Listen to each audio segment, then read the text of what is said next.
This is Capital Games. I'm the Wiz. And I'm Zero. Zero. We've got some news, which means the gaming year is starting off with a bang?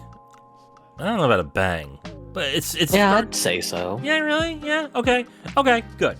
So it's starting off with a bang, and with news from Ubisoft. Now, Ubisoft in the past year, I would say past couple of years, have not had many big releases. They've been releasing content for their older games, namely Far Cry, Assassin's Creed, a bunch of the Tom Clancy games, Rainbow Six Siege specifically. Oh, they had Extraction last year, which I think everyone forgot about within a month. But yeah, they've been basically supporting those old titles for the most part in the past, I'd say, year or two, okay? Ubisoft has announced that they have canceled 3 unannounced games that have been long in development in order for a cost-saving measure, since they had low sales in the past year. On top of that, they've also delayed again Skull and Bones, a game that was due out, I believe it was February of this year, and has now been moved past to the first quarter of their fiscal year, which is April 2023 on this. So, Zero, what were your thoughts of the announcement that Ubisoft made regarding their canceled games that have not been announced, so no one knows what they are specifically, but what are your thoughts on that? It's interesting because I think really my bigger question is, I wonder which studios were behind them, because I think they sort of just quietly buried them out back by saying, yeah, we had a couple games in development, but they've been since shelved. And especially with them making the announcement of, hey, we're just going to focus mostly on our big brands because the industry seems to be moving forward towards mega brands, is what Yves Guillemot had quoted on his public statement about this whole movement. And it just has me curious on if these games were brand new IPs or if they were part of smaller IPs that are not considered mega brands anymore, especially if it was something like maybe like a Rayman game or something, because for the longest while I thought Rayman was one of the kind of pillar brands that made Ubisoft, but I guess not. Well, it made Ubisoft. It just isn't a brand now that is furthering their fiscal development. I believe the last Rayman was Rayman. It wasn't Legends, was it? It was Rayman. Shit. I think it was Legends, and Legends, all it just got was just constant ports and everything. Right. So, and they ported it to almost everything at that point. But the last Rayman I remember was a mobile Rayman that they did. It was Rayman Run or something. And if I remember correctly, that didn't do very well either. So Rayman is pretty much on the back shelf, unless they want to sprinkle him in on some DLC like they are doing with the Mario and Rabbids game. Like, Rabbids makes more money than Rayman at this point. What I find interesting, I believe the unannounced games are from their IPs. I just do not see these big companies, unless they have a very talented team. And I'm not saying that the people they have aren't talented, but unless it's a studio that has a track record of making excellent games constantly with no problems, I don't see any of these big companies making a brand new IP anytime soon. You might get one or two, I would say, in the next 5 years. Like, if Sony made a new game that's a new IP, I guess that wouldn't surprise me to a certain extent. But I don't see Ubisoft doing that. Like, I don't see EA doing that either. I don't see the 2K doing that either. They're just going to reiterate on the brands that they already have, in my opinion. So my bet is either the unannounced games are either a Splinter Cell game, a Rayman game, or a spin-off of other properties they had. Maybe another Tom Clancy game that they were making. Well, let's also put into consideration, too, that they have put on the back burner X-Defiant and that Ghost Recon Battle Royale game that they announced during the year last year that has quietly been shelved. I think that's been canceled, really. They just haven't announced it. But they've also had issues with getting other games out there in a working state. I guess I should say on that one. And then Extraction didn't do very well either. I bet they were hoping for that to make a good amount of money. That did not gain any traction. And all they've been left this past year was supporting games like The Crew 2, Assassin's Creed Valhalla. I think they just had their last DLC for that as well. Yes, that's all they've been doing. And Rainbow Six Siege still makes a lot of money, I think, as well. The Division 2 is still up and running. So that's all they've been doing this past year. They really haven't been releasing anything, except for Mario and Rabbids. And there has been talk that disappointed when it came to sales for Ubisoft. Yeah, I believe it was also mentioned in the public statement by Yves Schimo that sales were for Mario and Rabbids were a little bit underwhelming. Yeah, and I don't understand why they thought that was going to be a big seller. I'm not sure what they thought the sales were going to be on that, because what made Mario and Rabbids successful last time was it was releasing during the first year of the Switch lifecycle, which meant there weren't many games out there for this console, so people were looking for games. The other thing is it's a strategy game, and even with a well-known property, strategy games aren't huge sellers, so I'm not entirely sure. I wonder if that was the big game they were thinking that was going to make a lot of sales this year. Because if that was a calculated mistake. Well, another point that some people have brought up, and I think it's a very interesting and fair point to bring up, is Ubisoft keeps devaluating the hell out of their games.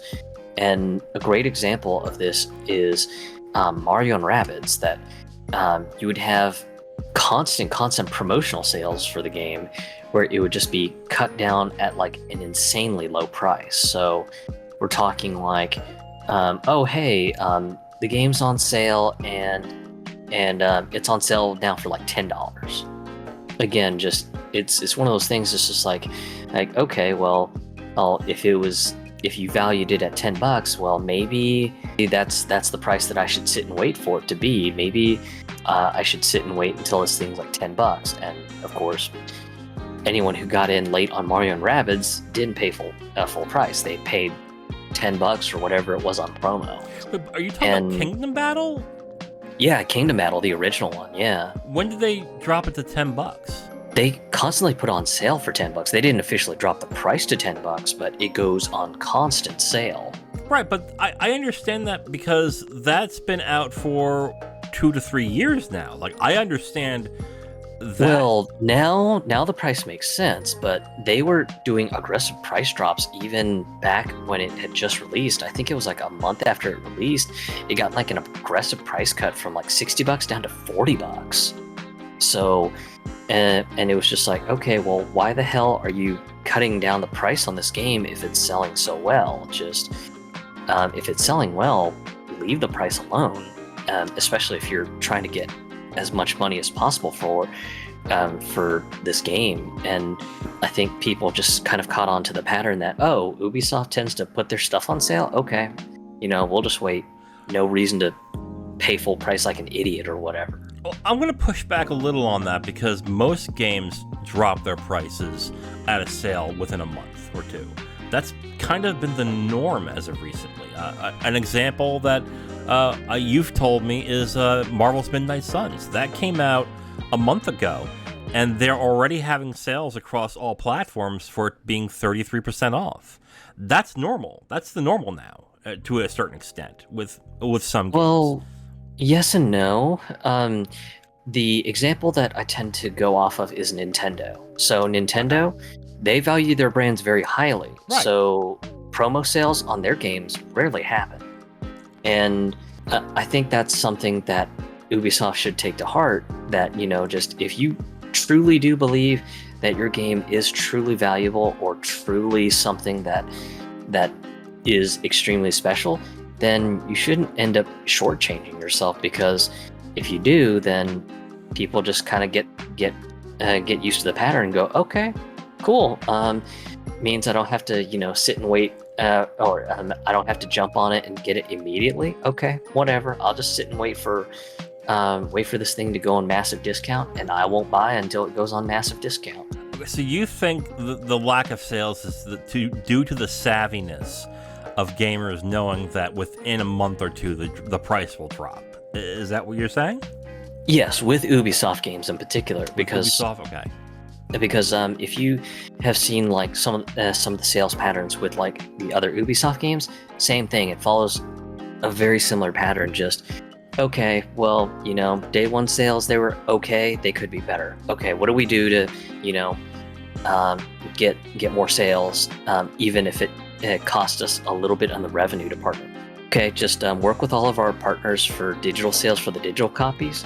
Work with our retail partners to put the retail copies on sale. You are right. That is what they do. I'm going to push back a little on this. I do not think that gamers are getting a lot more price conscious, or they're being more savvy about their purchasing decisions. I don't think that's the case. I think that those type of people are happening more and more, but I don't exactly think that's what's causing the low sales for Sparks of Hope. I think what generally happened was they looked at the sales of the first game, thought it went really well, and they thought, oh, the same thing is going to happen with this one, not realizing that the first one did so well because it had a very limited amount of games that it was going against. It had very limited competition, and that's what caused it to get the big sales that it got. I think that's what the issue is. I do not think that it was a means of people are smartening up, because if there's anything about consumers, really, especially gaming consumers, is they don't smarten up. They don't do that. They will bitch, complain, and moan, and then they'll buy the game for $100 on a special edition. That's just how they are. That's what they do. They've been doing it for years. Is there more people who are wisening up to that? Sure. I don't think that really is what happened here. I think they just over-evaluated the sales potential of the game itself. I really don't think that's the case, because if that really is the case, okay, then they would still sell those units and they would still get that money. It's not really Ubisoft who's going to lose out on the cash that they're going to get from these retailers. It's going to be the retailers who are going to miss out on that cash, because the retailers are going to buy the retailers buy the games at a certain amount of price, regardless of how much they sell it back. I think generally is that they just overshot exactly what they were looking for in that game specifically. That's my thought process. Yeah, I mean, it's fair to say that they may have overprojected the predicted amount of sales for Mario and Rabbids, but every once in a while I just kind of see some of the commentary just either on game deal boards and things like that, and just the usual talk has been, oh, it's an Ubisoft game. Yeah, it's definitely not worth it to buy day one, because just it's going to go on a sale. Just wait and be patient, and then within 6 months to a year, this game is going to be on crazy discount for like 75% off, and at that point, you can just laugh the savings all the way up to the bank. I get that there are more people who are like that. I just don't think it's a big enough amount of people that will dictate that much of a sales drop, or that much of a disappointment in sales. That's just my feeling of it. I don't have proof otherwise on this. But yeah, and I mean, and that's a fair thought too. I'm just kind of speaking to what I feel is the meta for anyone who's interested in Ubisoft games these days, because it just seems like if you have a very, very deep-seated interest in Ubisoft games, then you just hear all the chatter about, hey, this is what you should do if you're looking to buy an Ubisoft game, or just, do you want to get the best edition of this Ubisoft game? Don't buy year one, because it's going to be a buggy mess, and you're better off just waiting until they do their big, massive update that fixes everything that was wrong with the game on day one and makes it everything that you've ever wanted it to be. Yeah, that is true. That is true, and that might be that might cause a little bit of people to maybe hold off on buying any game with the amount of games that have been buggy. But that also requires that person to be very into the gaming culture and into the gaming forums, which the vast majority of people just aren't. They're just not that way. And those types of games, like The Division, Ghost Recon, Rainbow Six, those go for the not just the more casual people, but just the ones that look for 1 or 2 games a year to play, and they play those constantly. Those type of people usually are not the ones that go to forums and read the articles and subscribe to YouTube channels for those information. So I get what you're saying, and I think there is an amount of people who do that and have learned from that, and I think we're one of them. I don't think it's that big of a swing. I just don't think that that's the issue here. I think, like I said, I think it's mainly that they over-evaluated what they thought the sales potential of the game was going to be. But the three we talked about the 3 unannounced games, and what about Skull and Bones? Okay, Skull and Bones has been delayed again, and this is, I believe, I don't even know how many times it's been delayed, but this was re-announced last year, or it's the year before that. I want to say, I think so, that, hey, we're having to start over completely from scratch. And then it was this year, they had a big, massive presentation going, hey, look, here's what the game's all about. It's going to be cool. It's going to be sick. It's going to be super, super cool. And that was just kind of what it was and everything. So I think that's ultimately just what the game's fate had resigned itself to. And it was just like, okay, neat, just hope they get it done. And of course, they talked a big game that they were working with the Singaporean government on this because just of some of the cultural stuff that they were doing. It almost sounded kind of like they were integrating some cultural anthropology into the game with talking about the glory days of the age of piracy and everything too. So just, it seemed very, very lofty, and I was just like, okay, neat, just looks like they're going the historical angle. I'm all for it. Not a bad deal if they want to go for the historical angle. That's kind of cool. And then now we get this announcement saying, hey, we're going to have to delay Skull and Bones yet again. The talk about the game has been with people who have played the betas or have gotten in on playing versions of the game is that this game isn't much different from what it was in Assassin's Creed 4 with the pirate battles, and it's not really that interesting of the game. So the talk about the game has not been great. So for this to be delayed again is not looking great for the game itself. My thing with this is there's 2 things to think about this, all right?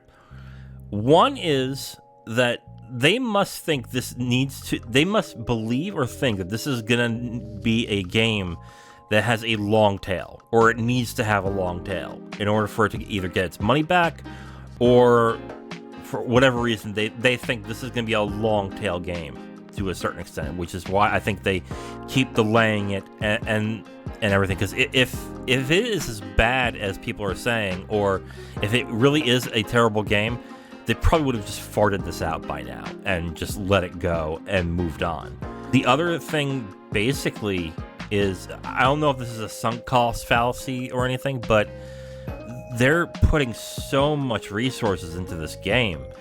I wonder if because of that, they just really have no other choice but to sink even more resources into the game to make sure that it's running decently. I think it might be one part sunk cost fallacy, but I think the other part is maybe a contractual obligation to abide by with the Singaporean government, especially when they discussed about how the fact that the game has been made in cooperation with the Singaporean government. So maybe there's something going on. I don't know, because likely whatever government contract that they set up with the Singaporean government is probably wrapped up under all sorts of crazy NDAs.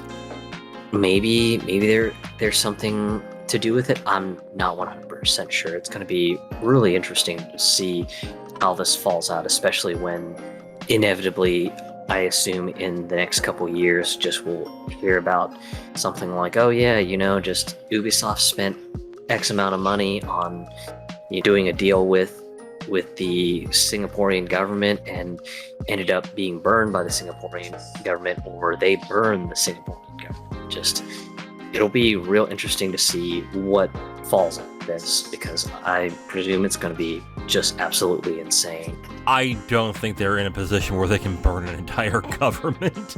I think they just signed a contract. And we talked about this off the air with this. I think they pretty much signed the contract where not only where they received funds, of course, but part of the contract is that they had to keep people employed. That they had to run a studio with a lot of people, because a lot of ways that a lot of businesses, what they get with these contracts sometimes is they take the money, they make an office building, they hire the smallest amount of people possible, and they just pocket the money. I'm betting what happened here is that they made guarantees of what they would do, and that the game would be released, and that they would be supporting it for a period of time as well. So I think that's what's essentially happened on this one.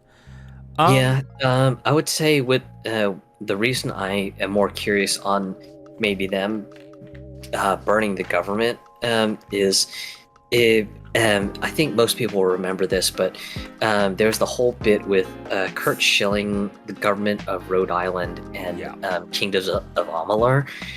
I'm almost wondering if there might be a situation like that brewing with Skull and Bones and the Singaporean government, and that's really where a lot of my curiosity is. If there's maybe some sort of situation going on that they're maybe at odds with the Singaporean government. I think that what happened with Kurt Schilling and 38 Studios in Rhode Island scared off a lot of not only states, but countries for doing that. And if they were to do something like that, they would probably want to make sure that that didn't happen again. I honestly think that this contract was probably more favors Singapore than anything else. Because any other studio, and I think Ubisoft would have been like this too, if it were any other game from any other studio, they would have canceled this. They would have shelved this and be done with it. But something is keeping them from continuing to make this game and to release it. So the only thing I can think of is that a partner, or maybe their government partner, is forcing them to actually keep going and release the game and just keep it running for a period of time. Really, with Skull and Bones, I think it'll be one of those things that will be interesting to see in the distant future, because I just foresee just this huge documentary on it with just, we burned so much money, it was just a lost cause, but, maybe someone anonymous will testify for some sort of documentary expose or something and say, just the Singaporean government basically twisted our arm around and they ended up forcing us to make this game, and they had a certain expectation, so just maybe that's what we'll see out of this in the future. Just, I think this will be something that'll be one for the history books, in my opinion. I agree with you. It's going to be really interesting to see exactly what led to them to keep making this game and to release it, with the issues it obviously had and with the bad word of mouth that it was having. So yeah, I would definitely be interested to see what happens with it. We might actually hear more about it before the game's even released, because the story with Skull and Bones now is that it's delayed and delayed and delayed and delayed. That's the story of it now. So why don't we move on to, I think, the last part of this announcement from Yves Guillemot, is that they're shifting towards what they call mega brands and long-lasting titles that can reach players across the globe. Here's my question. What's a mega brand? I think by mega brand, they're saying something that has pretty much everlasting selling power. So think of something like Call of Duty, for example, under the definition that Yusuke put out in his statement, I would kind of line it up with something like that, or maybe to kind of like a more family-friendly sense. The Nintendo brands. You've got the Mario games, you've got the Zelda games, you've got the Pokemon games. Those are kind of mega brands because they have stood the test of time and they still sell. So that would be my thought on what a mega brand is. And as far as a long-lasting game, I would probably define as something that basically has some sort of a live services element. So Destiny 2, Call of Duty Warzone, Valorant, so on and so forth. So something that essentially can just last forever and just keep churning out games, titles, and all sorts of other stuff that can basically result in infinite monetization to a sense. See, I look at Mega Brand as something that is a brand that can be used on different mediums. Like, for example, Assassin's Creed, I guess you can consider a mega brand, quote unquote, because they not only have made games on it, but they've made movies, TV shows, and anime as well with that. Like, that might be a mega brand. The thing that I have trouble with their decision to go through the mega brand route with what they're called, I hate that name, by the way. The mega brand route is that when you go this route, if one of these games has a bad iteration and doesn't sell very well, you're screwing your company down, like, big time. Like, if Assassin's Creed Mirage, I think that's coming out this year, I know that's a smaller Assassin's Creed, but if that tanks, that's going to be a lot of problems that because you're relying on that brand specifically. And what if you oversaturate the brand? Then what are you going to do? Like, people have been asking for a different Far Cry since, I believe, 4. And then when 6 came out, and it was the same old Far Cry, people were like, oh god, okay, same old Far Cry, I guess. Ghost Recon, like, honestly, the only mega brand I think that they actually have is the Tom Clancy name, but that's Ghost Recon, Rainbow Six, The Division, stuff like that. Like, I think that's a quote-unquote mega brand. But I think they only have the rights to do Tom Clancy as games, right? Like, they don't actually. I guess that's maybe why they consider the 3 of those things mega brands, because they can only make games from those brands. They can't turn around and make a movie out of Ghost Recon. They actually don't own that. It's the Tom Clancy name that owns that. I don't think the Ubisoft people own the Tom Clancy brand. They just own the rights to make the games. Correct? Am I right on that? Yeah. I believe Tom Clancy's estate. They technically own. They technically own the Tom Clancy brand, but as far as the games end up being under a licensing agreement to Ubisoft. That basically, I presume Tom Clancy's estate have basically said, yeah, you can make the games with Tom Clancy material. We can even provide you sources so you can build your game's world and universe with it. But yeah, you do not own the Tom Clancy brand outright. So don't think about being clever and going, hey, we're going to make a video game series that also ties in a TV show. Kind of like Quantum Break. Because if they were to try to do something like that, I would assume Tom Clancy's estate would jump on him and say, whoa, slow your roll. You can't make a TV show. Yeah. I guess the questions I now have is that if Ubisoft is going to go the route of we're just going to stick to our biggest brands, then I guess smaller titles are out the door. Like, are we never getting a Rayman? Another Rayman game? Is that what I'm hearing? Are we not? I mean, they're making a new Valiant Hearts, but it's only on mobile. I mean, are we not getting another one of those? Like, there's a lot of. Are we not getting another Child of Light? Like, is that it? I mean, they're not going to bother with smaller games. We're just gonna go big, and then we'll see where we go from there. If that's the case, I think that's a mistake, to be completely honest. Yes, have games with your big brand, sure, but have a smaller studio doing, like, more interesting, smaller stuff. because you don't know what that could bring. You can have like a smaller game come out and it'd be huge, and then now you have a new brand. Like I don't understand the reason to do this other than for short-term games at this point. It sounds like they're trying to do some sort of short-term play to try to get money going, because they're afraid that, and this was mentioned at the end of Yves Guillemot's statement. He was saying that they're making this play because they see a potential downturn in the economy, potentially affecting the spending habits of gamers. Yves Guillemot had mentioned that because of a expected downturn in the economy, he was expecting that potentially player spending might be lessened, so maybe a focus on getting a everlasting game might be the better long-term play, because that means they get a trickle of revenue, even if it's not just consistently $70 all the time. Yeah, I mean, that's not a bad idea, but that also reeks of a CEO making excuses as to why the sales are down.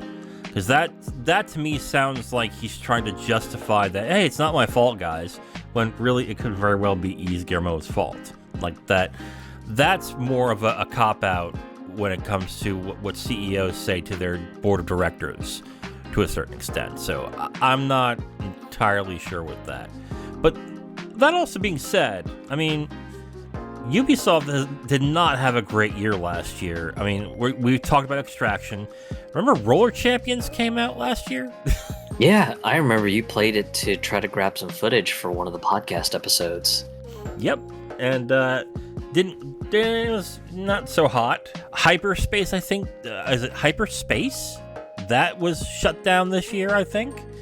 I mean, yeah, they died a very early death. Yeah, like they've had some games come out that just did not sell very well.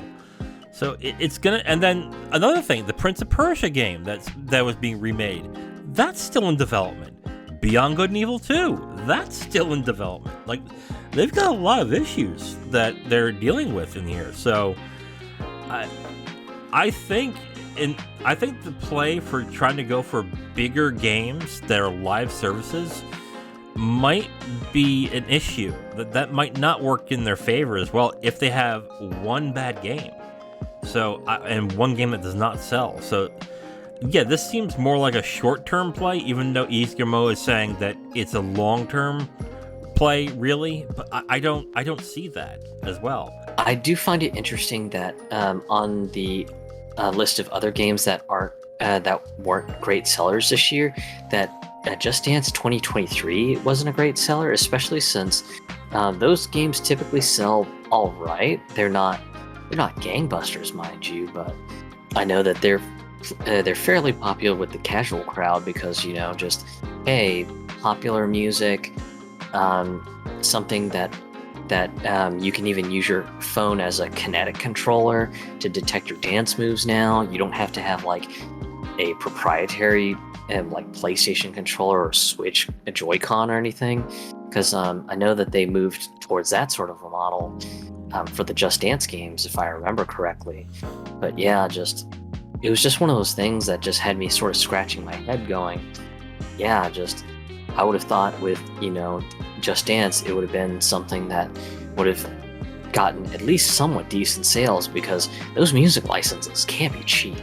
No, they are definitely not cheap. And after the money that a lot of these artists are losing because of Spotify and the streaming music, like they tend to really overinflate the worth of their properties in that aspect, so that they're not cheap at all. So that might be the reason why A, Just Dance is made so cheaply, and B, why maybe it was kind of a disappointment to them this past year.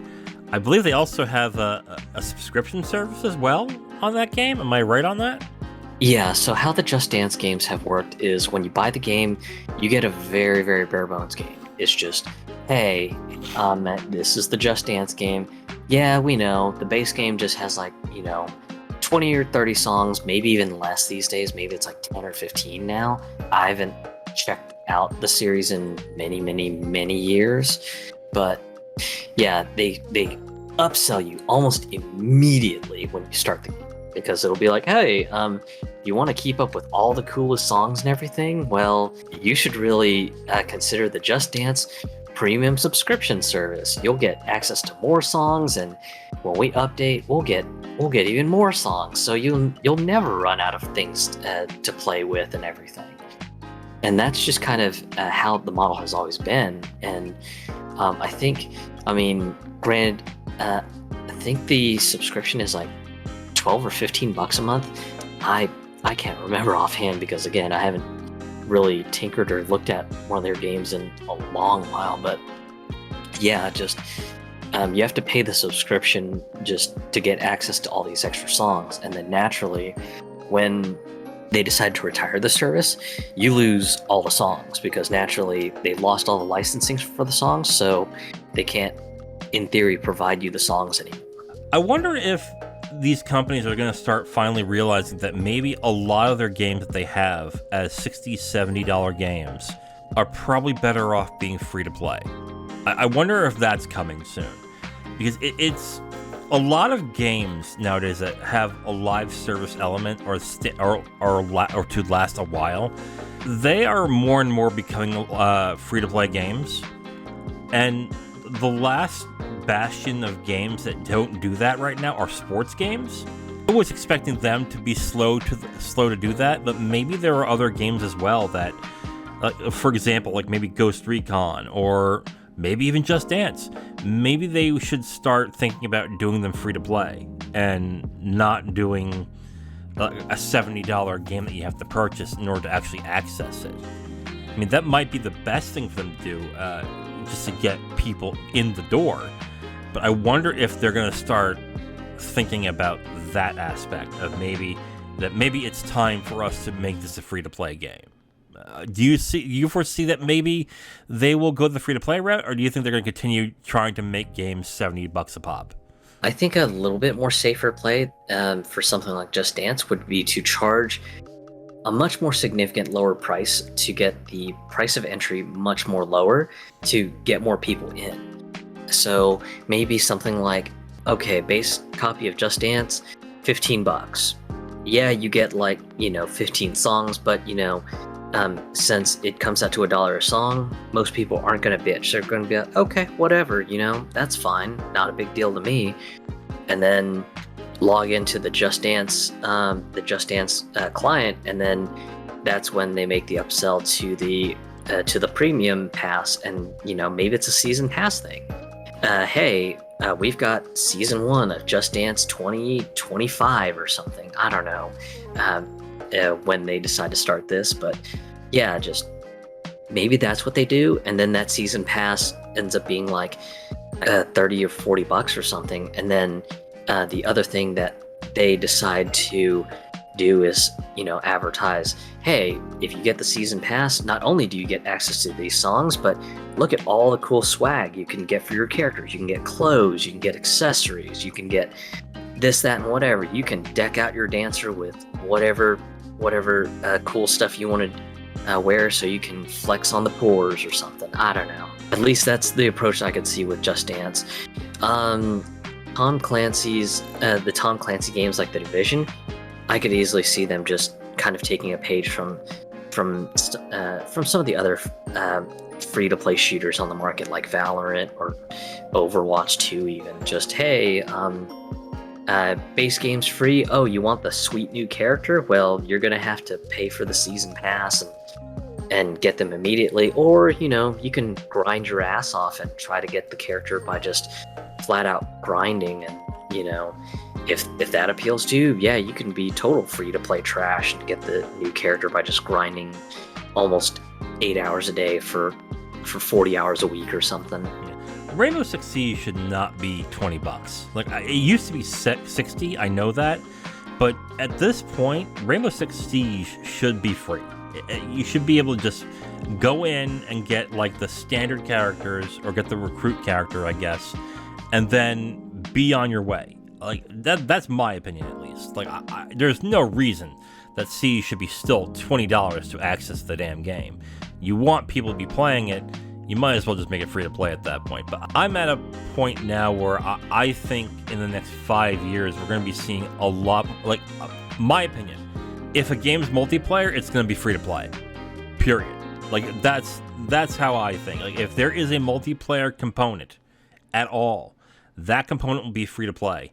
And if they're going to sell the single player version, they'll try and sell that for like $70, I guess, because people still buy it for $70 for some ungodly stupid reason. But yeah, that's my thought on that. To your point about some of the other multiplayer games just needing a much more lower barrier of entry, the other thing about Ubisoft games is there's just such confusing price models, and in some cases, it's just a pain in the ass to try to upgrade like the game with all the missing content that you've got, or if they put the missing content that you're looking for on sale, they end up making it so confusing, or they end up just saying, oh, well, we're putting all the other content on sale, but yeah, not the most current content. You can pay full price for that. And that ends up being a pain in the ass. And my personal anecdote on that is the Steam sale that just concluded a little while ago.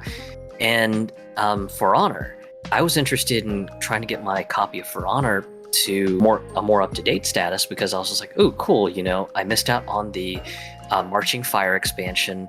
I love the fact that they've got Chinese warrior archetypes, and I would love to get that squared up, so maybe I can do one of the weekly dividend podcasts where me and you just kind of set up sort of like a arena room in For Honor and just kind of square off for fun. And of course, I was just like, okay, maybe I'll just do like what I've done with other Steam games, just buy the newest complete edition, and then it'll go, oh, hey, technically you own this piece, this piece, this piece, and this piece. Know that since you already own these pieces, you're not going to get an extra copy. So you are literally just getting all the other content for this crazy discount price. And I think the complete edition was like $20 or something. And I was like, okay, reasonable enough. Would love that. Added to my cart. Hi, you can't do that because you own parts of the game.